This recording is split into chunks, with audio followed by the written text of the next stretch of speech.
अपने हार को कभी भी मत दर्शाएं। दोस्तों, इसमें आचार्य चाणक्य जी कहते हैं कि शत्रु के सामने अगर हार नजर आ रही है तो उसे कभी भी दर्शाए नहीं। अगर ऐसे वक्त में आप कमजोर पकड़ गए तो आपकी हार 100% निश्चित है। चाणक्य कहते हैं कि अगर शत्रु हमसे अधिक शक्तिशाली है तो उसके साथ अनुकूल व्यवहार करें। ऐसे करने पर आप धीरे धीरे उसकी चाल को भांप लेंगे और कभी परेशानी में नहीं फंसेंगे। ऐसे में दुश्मन को कभी कम नहीं आंकना चाहिए। जो दुश्मन कमजोर और छल कपट करने वाला है तो ठीक इसका उल्टा बर्ताव उसके साथ करें। तो दोस्तों, आज हम बात करेंगे शत्रु से निपटने की 12 चाणक्य नीतियों के बारे में, क्योंकि आज के जमाने में हर एक समय, हर एक जगह, हर एक मोड़ पर हमें देखकर जलने वाले लोग मिल जाते हैं। हमारे सफलता को रोकने वाले शत्रु मिल जाते हैं और कभी कभी अगर हम सावधान नहीं रहते हैं और जब शत्रु हमारे ऊपर हावी हो जाते हैं तो हमें बहुत ज्यादा दुखों का सामना करना पड़ता है और उस समय पछताने के अलावा कुछ भी हाथ नहीं लगता।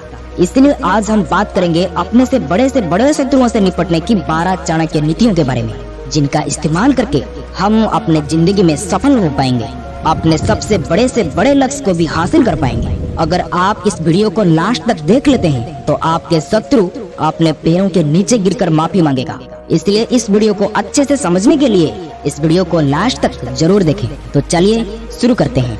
नंबर 1, आचार्य चाणक्य कहते हैं कि जब दुश्मन आपसे ज्यादा ताकतवर हो तो बिना तैयारी के उसके सामने जाना मूर्खता है। कमजोर अवस्था में शत्रु से 2-2 हाथ करने से आपका हार तय है। इसलिए अगर शत्रु शक्तिशाली हो तो शांत रहकर उसके कमजोरी का पता लगाएं और सही समय का इंतजार करें। नंबर 2, दोस्तों, धैर्य रखें। शत्रु को मात देने के लिए हर समय ठंडे दिमाग से विचार करें और फिर निर्णय लें। ऐसे समय में धैर्य और आत्मविश्वास का होना बहुत जरूरी है। हड़बड़ी में आकर ऐसे कुछ ना कीजिए जैसे आपको हानि उठानी पड़ सकती है। नंबर 3, चाणक्य कहते हैं कि हमेशा चेहरे पर मुस्कान रखें। आपकी मुस्कान वो ताकत है जो बड़े से बड़े दुश्मन को मात दे सकती है। चाणक्य के अनुसार यदि कोई आपको पीड़ा देने की कोशिश कर रहा है तो डरने की बजाय खुश रहने की पूरी कोशिश करें। दोस्तों, ये कठिन जरूर है लेकिन यही उस पर सीधा वार करेगा। तकलीफों के बाद आपके चेहरे पर मुस्कान देखकर वो अपने आप ईर्ष्या से जलने लगेगा और आपकी हंसी देखकर वो कभी भी हंस नहीं पाएगा। बस यही मुस्कान आपको जीत का सेहरा पहना सकता है। और दोस्तों, मेरे तरफ से भी आपको विनती है कि आप हमेशा मुस्कुराते रहें, खुश रहें और सबको खुश रखें। नंबर 4, इसमें आचार्य चाणक्य जी कहते हैं कि मनुष्य को अपने वाणी पर खास ध्यान रखना चाहिए। आपके शत्रु इसका सबसे अधिक लाभ उठाने की प्रयास करता है। अगर आपकी वाणी खराब होती है तो आपके संबंध बिगड़ सकते हैं। आपके वाणी खराब होने से आपके अच्छे दोस्त और रिश्तेदार भी आपसे दूर होने लगते हैं। जो लोग कड़वा और तीखा बोलते हैं, लोग उनसे दूरी बनाकर रहना पसंद करते हैं। इसलिए हमेशा किसी से भी बात करते हुए आपको अपनी मधुर वाणी और अपनी मधुर बोल का इस्तेमाल करना चाहिए और विनम्रता से लोगों से मिलना चाहिए। नंबर 5, आचार्य चाणक्य कहते हैं कि व्यक्ति अपने परिवार के अलावा अपने दोस्तों और कार्यस्थल पर मौजूद लोगों के साथ सबसे अधिक समय बिताता है। इसलिए हर व्यक्ति को अपनी संगत का विशेष ध्यान रखना चाहिए। जो लोग अपने आसपास अच्छे और योग्य लोग रखते हैं या उनके संगति में रहते हैं, उन्हें नुकसान पहुंचाने से पहले शत्रु कई बार विचार करता है। वहीं अगर किसी का संगति बुरे लोगों के साथ होती है तो शत्रु इसका भरपूर लाभ उठाने की कोशिश करते हैं और मौका पाते ही हमला करने से नहीं चूकते हैं। इसलिए आप किन लोगों के साथ उठ बैठ रहे हो इसके बारे में आपको खास ख्याल रखना चाहिए।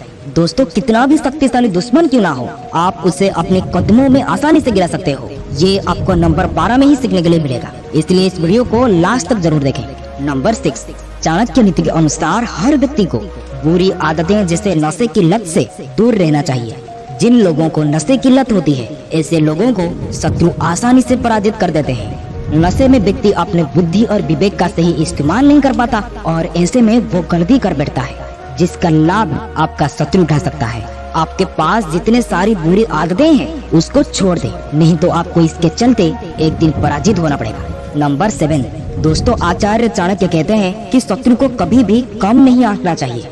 दुश्मन की ताकत का सही आकलन आपकी जीत को निश्चित कर देता है और इससे आपका जीत भी सुनिश्चित हो जाती है। शत्रु को अगर कमजोर समझेंगे तो वो आपकी हर कमजोरी पर वार करने की कोशिश करेगा। इसके अलावा समझदार व्यक्ति अपनी महत्वपूर्ण योजनाओं को सभी के साथ कभी भी साझा नहीं करते। जब योजना पूर्ण हो जाए तभी उसे बताएं। यदि आप पहले से सब कुछ बताएंगे तो शत्रु इसका फायदा उठा सकता है। इसलिए अपने सीक्रेट किसी के भी साथ शेयर नहीं करनी चाहिए। नंबर 8, चाणक्य कहते हैं कि यदि शत्रु आपसे ज्यादा शक्तिशाली है तो ये अधिक खतरनाक होता है। वही दुश्मन यदि अधिक शक्तिशाली है तो आपको छिपकर उसे पराजित करने की योजना बनानी चाहिए। अदृश्य शत्रु यानी कि आपको छुपकर वार करता है, आपके सामने मित्र के समान व्यवहार करता है और आपके पीठ के पीछे चुगली करता है, आपको हर समय नुकसान पहुंचाने की कोशिश करता है और आपके हर काम को बिगाड़ देता है। पहले ऐसे लोगों से जितना हो सके उतना दूर रहना चाहिए और छिपकर उसकी असली चेहरा का पता लगाना चाहिए, जैसे उससे पता ना चले। सब कुछ सीक्रेटली होना चाहिए।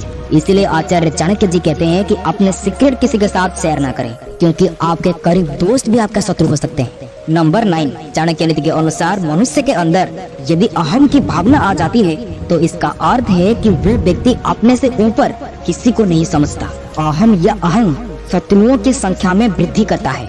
इसलिए जितना हो सके अपने अंदर कभी भी अहंकार की भावना न आने दे, क्योंकि हम सबको पता है कि रावण सबसे बड़ा अहंकारी था और सबसे शक्तिशाली भी था। उससे कोई नहीं मारा, उसके मैं ने ही उसको मारा, यानी कि उसके अहंकार के वजह से वो मारा गया। इसलिए व्यक्ति को कभी भी अहंकार नहीं करनी चाहिए। ये एक ऐसी चीज है जो व्यक्ति को समूल नाश कर देती है। नंबर 10, आचार्य चाणक्य जी के अनुसार यदि कोई आपका अपमान करे तो अपना गुस्सा जाहिर ना होने दे, बल्कि मौन धारण कर ले। जो व्यक्ति मौन रहकर रणनीति बनाता है उसके बारे में जान पाना किसी के लिए भी असंभव होता है और स्वयं आचार्य चाणक्य जी ने भी यही नीति को अपनाया था। वो नंद महाराजा के द्वारा अपमानित होने पर भी मौन ही रहे थे और उन्होंने नंद को बेदखल करने की चुपचाप तरीके से रणनीति तैयार की और आखिरकार साधारण से बालक चंद्रगुप्त को सम्राट बना दिया। इसलिए आचार्य चाणक्य जी कहते हैं कि गुस्सा यमराज के समान होता है। गुस्से में व्यक्ति सोचने समझने की शक्ति खो देती है। इसलिए व्यक्ति को जो भी कुछ करना है शांत रहकर अच्छे से सोच समझ कर करना चाहिए। नंबर 11, चाणक्य कहते हैं कि शत्रु कई तरह के होते हैं। आप अपना शत्रु किसे मानते हो? क्योंकि मांगने वाला लोभी मनुष्य का शत्रु होता है। मूर्ख लोगों का शत्रु उन्हें सदुपदेश देने वाला होता है। बुरे चरित्र वाले स्त्रियों की शत्रु उनके पति होते हैं और चोरों का शत्रु चंद्रमा। अर्थात यहाँ पर आचार्य चाणक्य जी समझाते हैं कि लोभी और लालची व्यक्ति उसको अपना शत्रु मानते हैं जो उनसे किसी चीज को लेने की आशा रखती है अथवा कुछ मांगता है। मूर्खों को सदुपदेश देने वाला अथवा उन्हें सही मार्ग पर चलाने वाला उनका सबसे बड़ा शत्रु होता है, क्योंकि मूर्ख व्यक्ति के ये विशेषता होती है कि किसी की अच्छे बात को वो नहीं मानता और अपने कार्य को ही सही ठहराता है। इसी प्रकार जो स्त्री बुरे चरित्र वाले होते हैं और बुरे कार्य करने से जो पति उसे रोकती है उसे वो अपने शत्रु मानती है। इसी प्रकार चोर रात्रि के समय अंधकार में अपने कार्य करते हैं। चांदनी रात में उनके लिए चोरी करना असंभव होती है, इसलिए चंद्रमा उनका सबसे बड़ा शत्रु होता है। इसी प्रकार जो किसी के कार्य में रुकावटें डालता है वही उसका शत्रु है। नंबर 12, इसमें आचार्य चाणक्य जी कहते हैं कि आज तक इस दुनिया में सच्चाई को कोई भी नहीं हरा पाया है और ना ही सच्चाई को कोई हरा सकता है। अगर आप सही रास्ते पर हो तो अपने दुश्मन आपको कभी भी नहीं हरा सकता। अगर आप गलत रास्ते पर हो तो आपको हारने से कोई भी नहीं रोक सकता। यही सच है, हमेशा याद रखिएगा। आप जानते होंगे जैसे 100 कौरवों भाइयों को 5 पांडवों ने नाश कर दिए थे। इसलिए हमेशा एक व्यक्ति को धर्म का साथ नहीं छोड़ना चाहिए और ऐसे लोगों को चिंता करने की कोई जरूरत ही नहीं है और ऐसे लोगों का कोई कुछ भी नहीं बिगाड़ सकता। चाणक्य कहते हैं कि शांति से बढ़कर कोई तप नहीं, संतोष से बढ़कर कोई सुख नहीं, तृष्णा अथवा चाह से बढ़कर कोई रोग नहीं और दयालुता से बढ़कर कोई धर्म नहीं।